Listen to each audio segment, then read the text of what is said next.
এক ধরনের বিরল রোগ আছে যার ফলে মানুষ ঘুম হারিয়ে ফেলে এবং ঘুমাতে না পারার কারণে মারা যায়। রোগটার নাম ফ্যাটাল ফ্যামিলিয়াল ইনসোমনিয়া।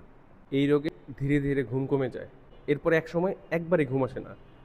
চোখ বন্ধ থাকলেও মস্তিষ্ক জেগে থাকে, শরীর সম্পূর্ণ ক্লান্ত হয়ে পড়ে, মানসিক ভারসাম্য হারিয়ে যাওয়া, স্মৃতিশক্তি লোপ পাওয়া এবং অবসাদগ্রস্ত লাগে। একটা সময় আপনার মৃত্যু হতে পারে।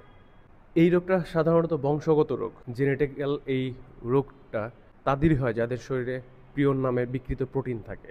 এখনও এই রোগের কোনো প্রকার চিকিৎসা আবিষ্কার হয়নি। আপনি চিন্তা করেন, আপনি ঘুমাইতে চাচ্ছেন কিন্তু ঘুমাইতে পারতেছেন না।